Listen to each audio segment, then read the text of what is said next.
Bueno, la primera, cómo redactar una resolución para la ONU. Em, bueno, las resoluciones los países vienen ya con un borrador. Generalmente tiene que haber más de un país que la proponga para que pueda ser considerada. Creo que son más de dos países. Ellos vienen con un borrador y lo presentan durante la sesión y de ahí empiezan las demás partes en sus turnos a decir, a empezar a cambiar cada una de las palabras, el texto de esa resolución. Entonces ahí cuando empiezan a hacer esos cambios, se establecen como unas iniciales que quieren decir ciertas cosas. Esas iniciales, por ejemplo, como ven en la presentación, hay una PP, que significa el párrafo del preámbulo. El preámbulo es el que abre el texto completo, la resolución. Siempre está en presente o en tercera persona, termina con una coma, porque después del preámbulo viene como el texto de lo que es la resolución en sí. Cuando se habla del PP1, o sea, como son muchos países haciendo sus aportes, entonces van a haber varias versiones de ese preámbulo. Entonces va a estar el PP1, va a estar el PP2. Entonces un gobierno dice que está de acuerdo con el PP2, más no con el PP1, o que le quiere cambiar al PP1 tal cosa. Entonces esos son borradores que van cambiando. En el documento final ya esto se borra, ya no hay numeración, está el preámbulo y ya es el preámbulo que fue de hecho con el que se alcanzó consenso. Está el PO, que significa párrafo operativo. Esto ya viene después del preámbulo y es cuando empieza el texto en sí. Este se usa en presente, está en singular y termina en un punto y coma. Igual tiene numeración mientras se está negociando el texto para saber quién dijo qué. Y al final, cuando ya se ha negociado, cuando ya se ha llegado a un acuerdo, se borra la numeración. Los párrafos siempre comienzan con un verbo. Siguiente. Charles, siguiente.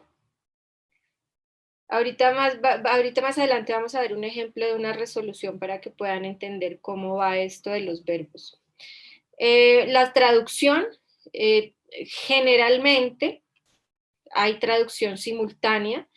Dentro del PENUMA, desafortunadamente, solo es para como las plenarias o reuniones oficiales. Cuando hay reuniones más pequeñas, no siempre hay traducción, es una pena, y solo trabajan en ciertas horas, entonces muchas veces se toca terminar rápido porque se van los traductores, y la traducción es muy importante. Algunas veces dentro de la traducción se pierde el sentido de lo que se está hablando, se está negociando, si no hay una buena traducción. Entonces, como dice Suzette Haydn, la traducción, como sabes, no es solo un asunto de sustituir palabras en un idioma por palabras en otro idioma. La traducción es una cuestión de decir en un idioma, para una situación particular, lo que un hablante nativo del otro idioma diría en la misma situación. Cuanto más improbable sea esa situación en uno de los idiomas, más difícil será encontrar una expresión correspondiente en el otro. Siguiente. Bueno, acá más o menos es un glosario bueno, en inglés se dice wording, que sería como de las palabras o de la manera como se está redactando cierta resolución.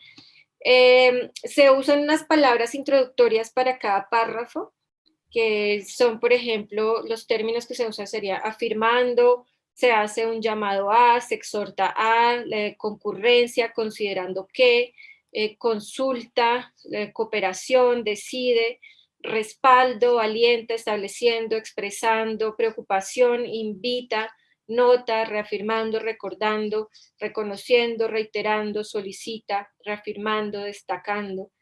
Hay palabras que son en este contexto político hay palabras que tienen más peso, que son más fuertes, y que digamos que son más vinculantes, y hay otras que son un poco más flojas. Entonces, como se ve acá en la tablita, hay una definición como que es subjetiva que se le da a cada uno de estos términos. Por ejemplo, al afirmando solo se da en la parte preambular. Los otros ya son del texto operativo, la gran mayoría. Cuando, digamos, se hace un llamado a dentro de una resolución, digamos que es algo que no es tan vinculante, es algo que no obliga a los estados a, sino que simplemente pues les hace un llamado, como un recorderis, una recomendación. Lo mismo pasa con invita, por ejemplo, invita a las partes a que hagan una capacitación, qué sé yo, mientras que hay palabras más fuertes, como estableciendo, por ejemplo, eh, que más, reafirmando, que viene siendo como recordando, decidiendo, decidir, digamos que es una palabra un poco más contundente, y así dentro de la resolución es un juego de palabras donde hay palabras que son un poco, que comprometen un poco más a los gobiernos, y palabras que son un poco más flojas y dejan esas resoluciones como un poco más en el aire. Siguiente.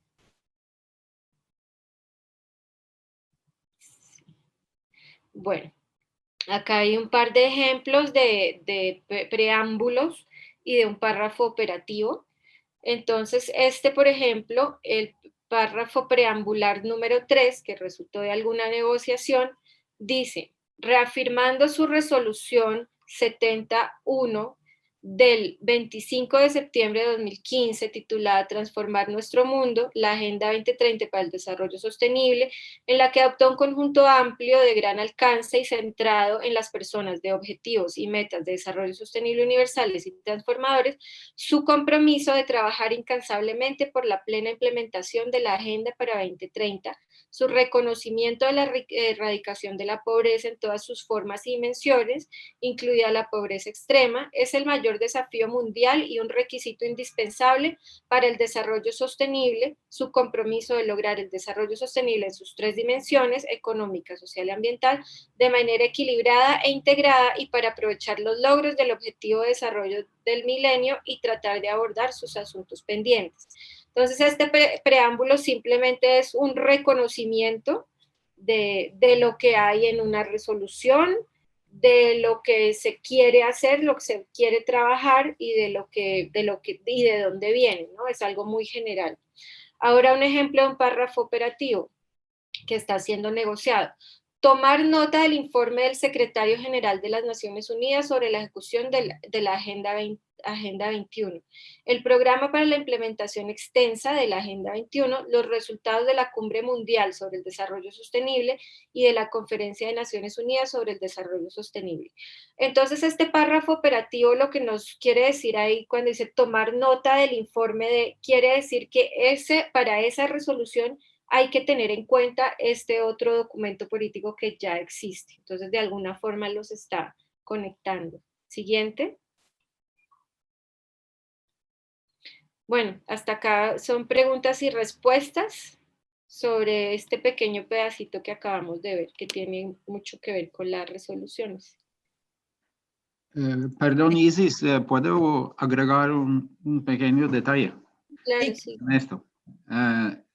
Que si Charles puede volver a la imagen de los párrafos operativos y preambulares, que PowerPoint.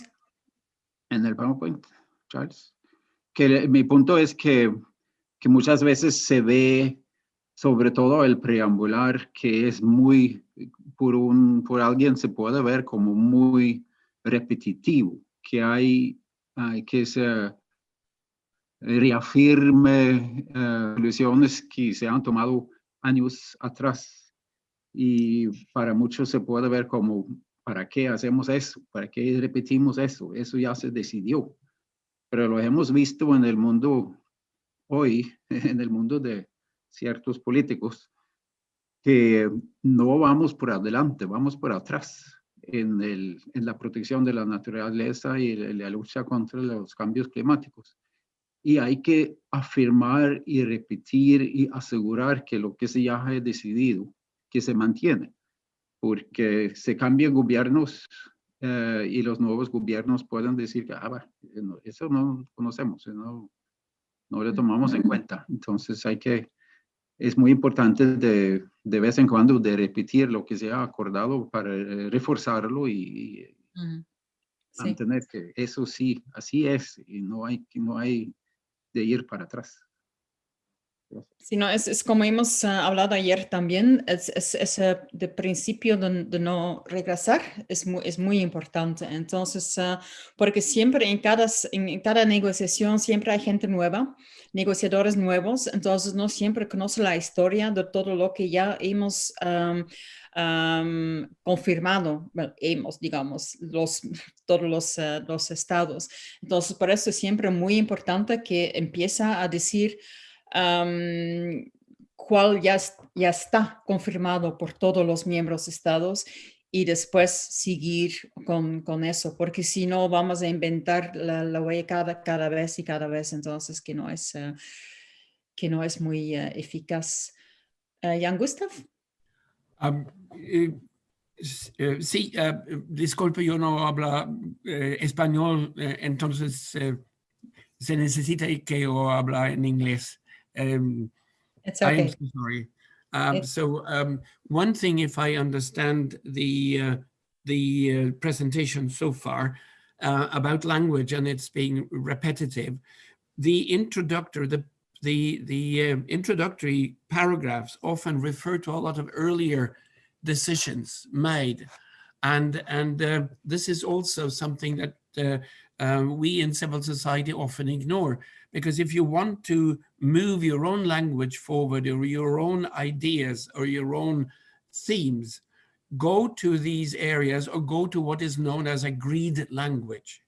Because if you have agreed language in your presentation, then governments, delegations will say, oh yes, this is fine.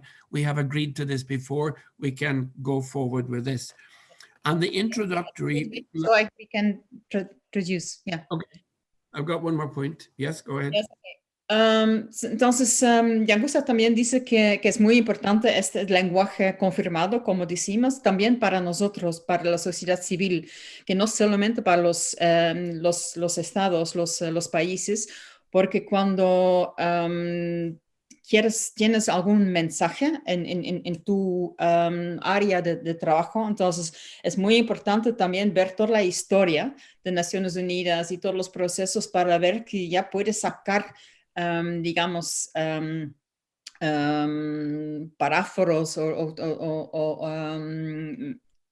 lenguaje confirmado ya, porque así también los estados deben decir, bueno, sí, ya hemos confirmado esto antes, entonces por eso podemos no negar eso.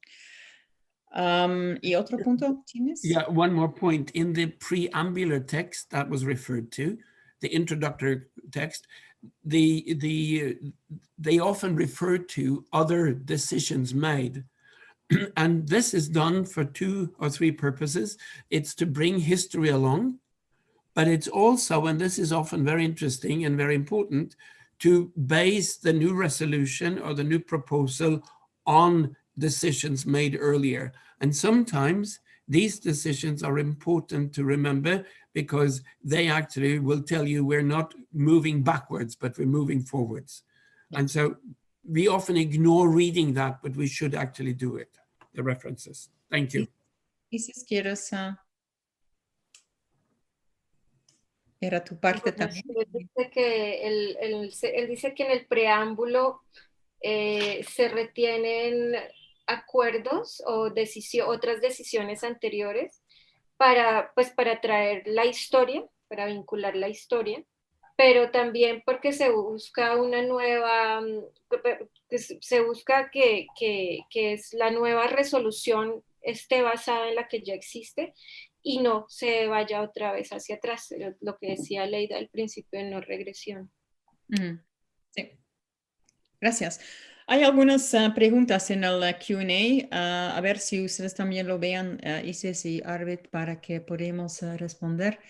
Sí, yo vi una pregunta de Fabiola, que si no se puede crear un sistema en el que podamos participar las y los hablantes de español y que ustedes pudieran integrarlo en el idioma inglés. O sea, durante las negociaciones, generalmente lo que hay es traducción simultánea, pero yo pienso que pues, a nivel de Naciones Unidas y con la tecnología existente, yo pienso que de repente podría haber alguna forma de que fuera más interactivo y pudieran ir viendo el texto en español. Eso no existe todavía.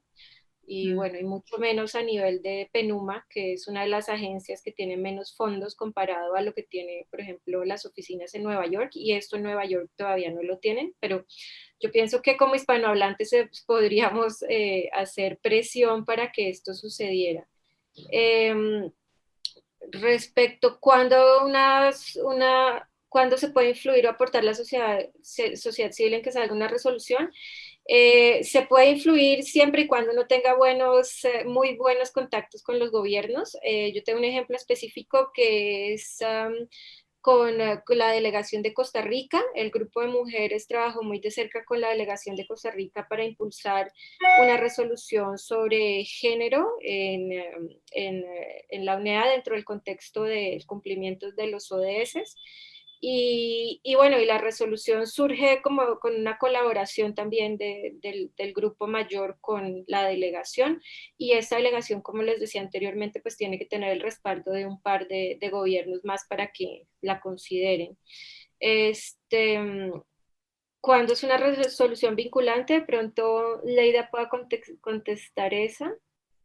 ¿Y qué alcance tiene una resolución? Me refiero si tiene un ejemplo en que la resolución contribuyera a un cambio contundente en alguna problemática ambiental. Tengo entendido que hay una resolución de una de las primeras UNEAs que tenía que ver con vertimientos químicos, contaminación químicos, no estoy muy segura, pero de hecho esa pregunta la hice yo alguna vez en un taller y ellos me dieron este ejemplo de cómo un gobierno fue, no sé si al punto de ser demandado, pero sí fue llamado legalmente por un asunto de contaminación y sacaron a colación esta resolución y eso ayudó a que se solucionara el problema. Eso tengo entendido. Leida o Arvid, ¿quieren continuar? Sí, entonces una resolución, así como resolución nunca es vinculante porque son resoluciones, son buenas ideas, digamos, son cosas que los estados piden a la asamblea de procesar. Entonces, las resoluciones a veces son en el inicio de un proceso que llega en un convenio. Por ejemplo, yo creo que en la UNEA 3 había una resolución de Noruega sobre el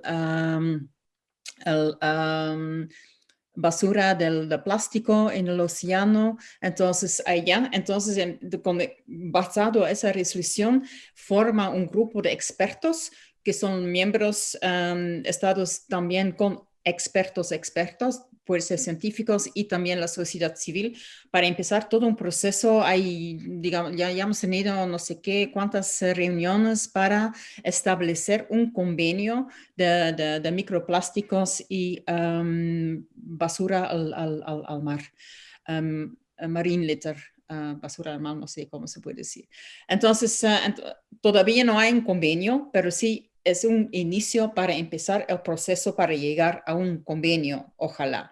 Entonces, lo mismo, pero lo vamos a hablar después, una resolución sobre un pacto global de medio ambiente. Entonces, muchas veces empieza con una resolución. Entonces, una resolución es una buena idea, un intento de empezar a trabajar sobre eso, si está confirmado por todos. Yo no sé si Arvid y si quieren añadir eso.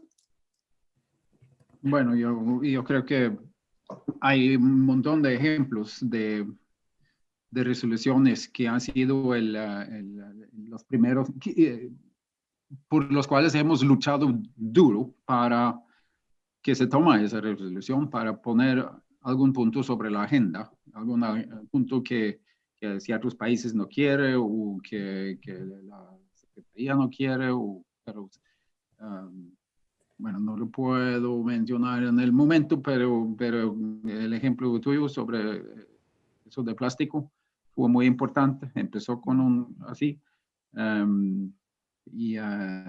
Entonces las resoluciones son una parte muy importante del todo el proceso para llegar a los grandes acuerdos. Sí. Pero ayer también hemos hablado que, digamos, la debilidad de UNEA, porque UNEA es nuevo, son 5, ahora vamos a estar en el 5º UNEA, entonces para términos de Naciones Unidas es bastante joven. Entonces la debilidad de UNEA 1 y 2 y 3, entonces era que tenemos demasiadas resoluciones. Entonces cuando tienes demasiadas buenas ideas, entonces muchas veces pasa que nada pasa, porque ya no saben dónde empezar. Entonces ahora la idea es que, que vamos a tener menos resoluciones, pero más prioridades para que por lo menos pueden enfocar a esas resoluciones y no demasiadas cosas. Además, lo que es importante es de cada resolución también viene con un presupuesto. A veces hay realmente buenas ideas, pero no hay un presupuesto para implementarlo. Entonces, así mejor es no hablar de eso, si no hay dinero. Entonces, así muchas veces ahora también es lo que las ONGs estamos preguntando también, que con cada resolución que viene de un país, también viene con un presupuesto, para que por lo menos este país que lo ven muy importante, entonces que también pone algún fondo para empezar a trabajar sobre estas temáticas. One thing also, when you talk about the resolutions, there are some resolutions that are very important. You mentioned the plastic resolution. And the important thing there is that it gave a mandate, the operating set that this group should work for. So in this resolution, it says, gives them what to do and how to do it and how quickly they can do it. And in the mandating resolutions, it's always very important to make sure that civil society is represented. You know, like the best example of a mandating resolution is the one in the General Assembly we know as 67-90, which gives the operating mandate to the HLPF, the High Level Political Forum. It's very clear, so that's a good example. But look for the mandates, and if civil society is not there, it needs to be included. It's often forgotten. Thank you. Entonces, él explica también que es muy importante esas resoluciones, sobre todo cuando tiene un mandato de empezar un proceso.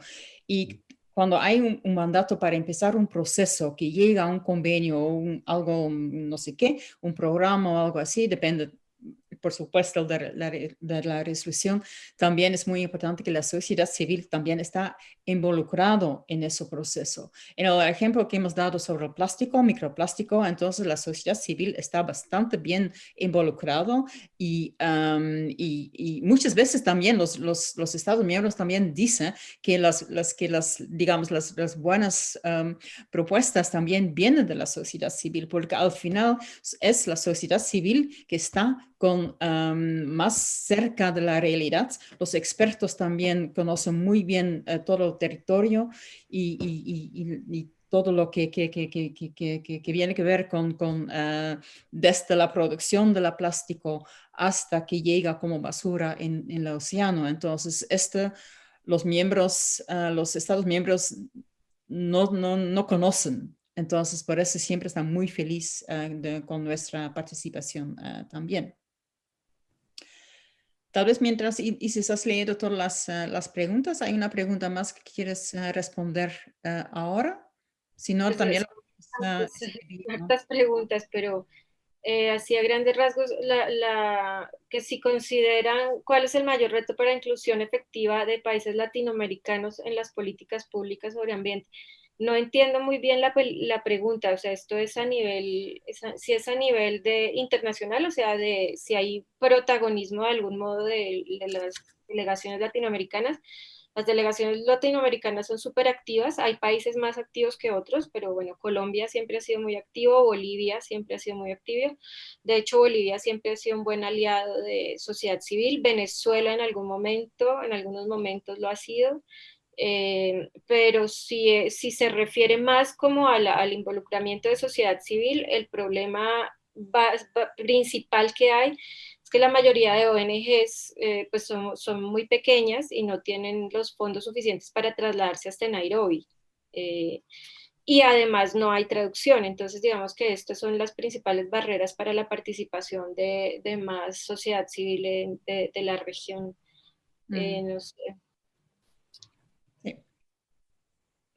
Hay una pregunta si el acuerdo de Escazú comenzó también con alguna resolución. Sí, entonces eso ha sido en el documento final de Río más 20. Entonces así empezó un proceso para ver, porque el principio 10 ya está en Agenda 21. Entonces la única cosa que necesitaban decidir es si lo van a hacer el Aarhus Convention, el convenio de Aarhus, que es para la región de Europa, el continente de Europa, si lo van a ampliar para hacer algo global, o que todos los continentes y las regiones podían tener su propio convenio basado al principio 10. Al final han decidido en Latinoamérica, el Caribe, de tener su propio acuerdo sobre el principio 10, que es ahora el acuerdo de Escazú. Pero sí, también empezó con una resolución.